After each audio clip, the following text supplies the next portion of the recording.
Ndasubiye kubaramutsa no kubakaze mwese abanywanyi bacu muriko murabana natwe mu makuru n'ibiganiro vya misi yose tuba turiko turabashikiriza. Sangwe ikaze mu makuru agezweho ariko aravugwa cane irya nino ngaha mu gihugu c'u Burundi. Hari amakuru akomeye cane ahejeje kudushikira kano kanya tugira turabire hamwe, amakuru yihuta cane kuri Willy Nyamitwe kumwe n'abandi bategetsi muri leta ya Evaristo Ndayishimiye. Mu makuru rero tugiye kubashitsa ko araza kugaruka cane ku makuru arabana na politike, amagara y'abantu, agateka kazina muntu ndetse n'ayandi makuru yose arabana n'umutekano. Wifuza kurajwa mu bambere bashikirwa n'amakuru n'ibiganiro vyacu, tegerezwa kumanuka musi y'ino video karabazi jambo subscribe canke s'abone ugafyonda ko kugira dushizeko inkuru uce uba mu bambere bashikirwa nazo. Mu ngingo nkuru ano makuru yacu ari buze gushamikirako Willy Nyamitwe yatowe umugera wa COVID-19. Ni nyuma yaho hibonekeje yuko abategetsi b'u Burundi bafashe minenengwe kino kiza, bikaba vyaranavuzwe yuko rero ngo biriko biranyegezwa cane ku bitigiri vy'abatogwa uyo mugera. Amakuru arambuye turaza kuyokurikira mw'idonido turabe ukungene vyifashe, ndetse n'abandi bategetsi bivurwa yuko boba batoweho uwo mugera wa COVID-19 uriko urasasika inganda ijya nino kw'isi. Mu yandi makuru ariko haragaruka ko cane ngaha mu gihugu c'u Burundi hariko haravurwa inkuru y'umupatiri. Uyo mupatiri akaba yahagaritswe mu mabanga yiwe mu y'ubusasaridoti azira ubusambanyi, akaba yahagaritswe n'umwungere wa Eklezia Gatolika kw'isi Papa Francisco. Turaza kubigaruka ko navyo muri ano makuru vyose twabibateguriye, turabe uyu mupadiri ninde kumwe n'ayandi yose ariko haravurwa ijya nino. Nakubwiye mu mpfunyapfunyo uraza kugenda uyakurikira ingingo imwe ukwayo. Tutegerezwa gukora cyonyine no kuba barafyonze kuri s'abone kugira dushize ko inkuru ucuba mu bambere bashikirwa nayo. Mu makuru ariko haragaruka ko cane nta yindi nkuru iriko iravurwa n'ivyago vyashikiye Willy Nyamitwe. Willy Nyamitwe kuri ubu arageramiwe inyuma yaho atowe umugera wa COVID-19. Siwe wenyine kuko hari n'abandi bategetsi batowe ko uyo mugera. Amakuru duhejeje kuronka kano kanya nk'uko ari karagaruka ko cane nuko Willy Nyamitwe kuri ubu yatoye umugera wa COVID-19. Mu makuru rero yavuzwe cane bariko baravuga kuri Willy Nyamitwe. Willy Nyamitwe akaba ari umuhanuzi w'umukuru w'igihugu mu biro bijejwe kumenyesha amakuru.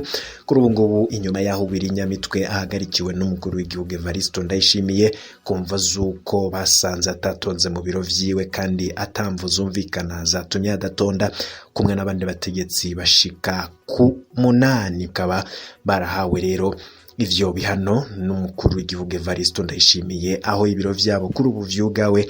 Amakuru rero yandi atari meza kuri Willy Nyamitwe nuko yatowe umugera wa corona virusi uri kurarikoroza ngaha mu gihugu c'u Burundi, bamwe akavuga ko leta atangingo ifata zo gukingira ico kiza ca COVID-19. Amakuru yashyizwe habona nk'uko turiko turabibona vyatangajwe n'abantu batari bake, ariko bikaba vyatangajwe n'abantu bakurikiranira hafi cane ibirabana n'abategetsi, nk'uko kandi vyananditswe ku mbuga ngurukana bumenyi. Vyanditswe na Bob Rugurika nawe yabitangaje amenyesha yuko inyuma yaho hatunganijwe ibiteramo bitandukanye y'umunsi wahariwe aba diaspora. Ivyo biteramo bikaba vyari birimwo n'umukuru w'igihugu General Neva. Inyuma y'ivyo biteramo rero vyarimwo abantu isinzi, vyitabwe n'abantu isinzi, atanga ingo n'imwe ifatwa yo kwirindikiza ca COVID-19. Kuri ubu ngubu biraboneka ko ingwara yatanguye gushika mu bategetsi.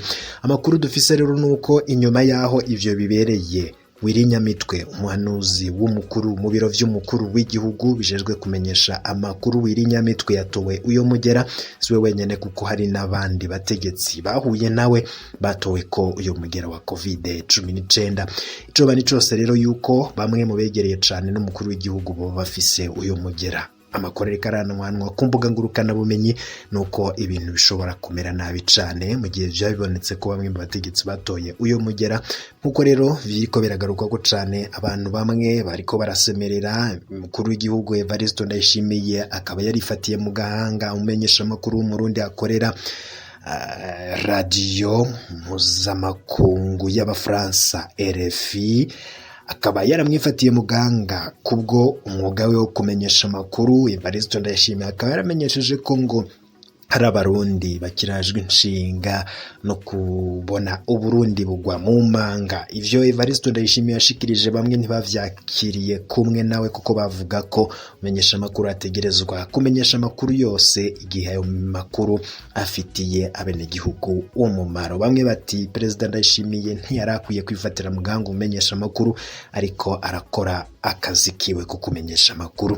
Nkuko rero biriko biraboneka irya nino ku isi, ingingo zitandukanye mu bihugu bitandukanye vyarafashe ingingo zo gukingira ikiza ca COVID-19, bikaba vyaranavuzwe kandi ko mu Burundi bagiye bagifata minenengwe. Uyo mushikiranganje w'intwaro yo hagati, iterambere rusange n'umutekano akankira abanyarwanda yuko bokora ibiteramo ngo ni mu ntumbero yo gukingira abarundi, ariko bikaboneka ko ibindi bikorwa ndetse n'ibindi birori bitandukanye bihuza abantu isinzi bibandanya gukorwa ngaho mu gihugu c'u Burundi. Abantu bamwe n'abandi bakabona ko ibi vyose bivurwa atangingo ruhasha zifatwa kugira ico kiza gikumigwe mu gihugu c'u Burundi, kandi ngo ibitigiri vy'abatorwa ko uyo mugera bibandanya kuduga. Bamwe bakanavuga ko abantu bapfa ariko amakuru akanyegezwa. Bivurwa yuko rero ngo ikiza kuri ubu cadukiriye no mu bategetsi w'irinyamitwe, akaba ari mu bambere bageramiwe. N'amakuru tuzobandanya kubashikiriza uko tuzogenda tuyaronka, tuzokurikirana vyose kubizokurikira. Arayandi rero mu makuru ariko aravurwa cane ijya nino, ngira nayo tugaruke ko mu makuru yandi ariko aravugwa. Tugaruke kubera abana n'umupatiri yirukanwe mw'ibanga ry'ubusasaridoti azira ubusambanyi. Imbere yuko tugaruka kuri no nkuru rero, niba utarafyonda kuri sabone wabonze gafyonda ko kugira turaje tubana mu makuru n'ibiganiro myene nk'ibi. Mwikete papa yandikiye umwepiskopi wa diocese nkuru ya Gitega, akaba yamumenyesheje ko patiri Rino Bikubaza akuwe mw'ibanga ry'ubusasaridote kubera ko ngo yarongoye mu gihe ingingo y'igihumbi n'amajana 394 karongo ka mbere n'iyo ngingo y'igitabo c'amategeko ya Kereziya ikaba ibuza umusasaridote kurongora. Mu makuru rero dufise nk'uko vyatangajwe, ndetse n'iyo ngingo yafashwe no mu umwongere wa Eklezia Gatolika ku isi Papa Francisco, ikaba ivuga yuko ivyo vyamenyeshejwe kugira ngo ntihagire umukristo azosubira kumusaba ibijanye n'ibanga ry'ubusasaridoti, kuko ngo atabubasha bifitiye. Naho biruko rero Papa akaba yamuhaye uruhusha rwo kuragana rukristo n'uwo bubakanye kugira ngo ntagume mu gicumuro c'ubusambanyi, nk'uko amakuru radushikira vyerekana. Bamwe babifata nk'akamaramaza, abandi bati ibi ntaho vyabaye. Nitangazo rero ryatangaje abatari bake bakabona ko ibintu biriko vyabaye ari bidasanzwe. Reka dukurikire n'andi makuru ariko aravurwa hirya nino.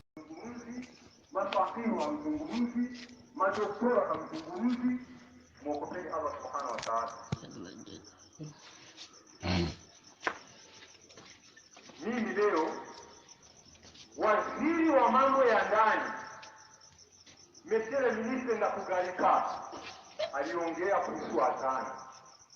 Sasa mimi nataka nimjibu Ndakugarika. Nisikilizeni vizuri. Nataka nimjibu Monsieur le ministre de l'Intérieur Ndakugarika. Bado mashefu wa komiko watamjibu. Monsieur le ministre de l'Intérieur aliingia mambo ya komibu kwa sababu watu wa komibu walimuita, Waislamu waliongea kidogo. Hii taarifa nilipata, lakini kwa sababu Waislamu ndio walimuita sikuzungumza kuhusu swala la kuhusu adhana. Monsieur le ministre de l'Intérieur Ndakugarika hakuitwa na mtu, aliitisha kikao na akaongea na palikuwa Waislamu pale, mpaka kwenye media hawajakujibu chochote.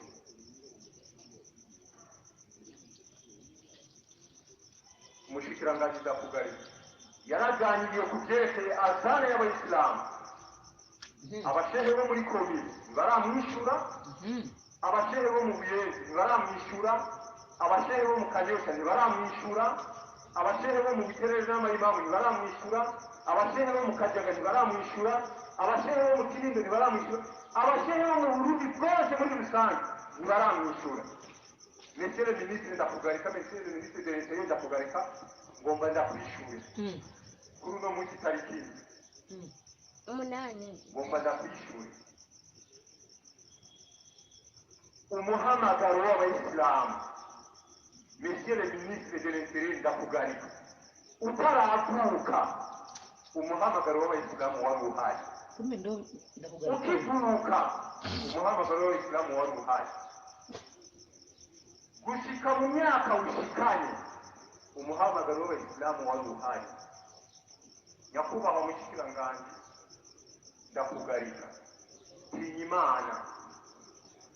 Idini y'abayisilamu si idini ya komini.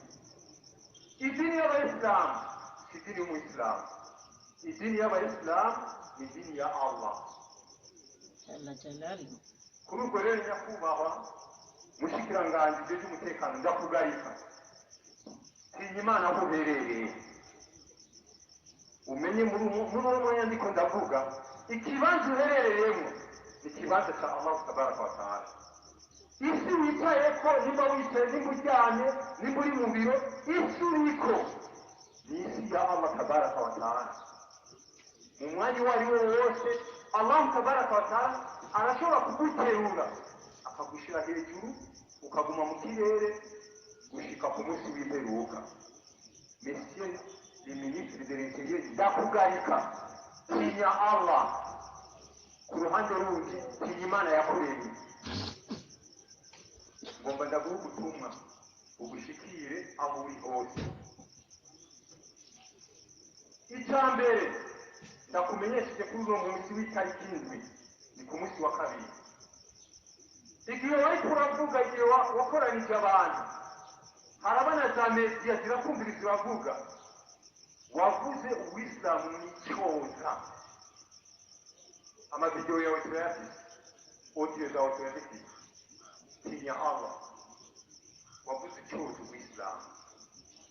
Idini ry'uwisilamu utaravuka ryariho, urakura ririho, azana zitangwa.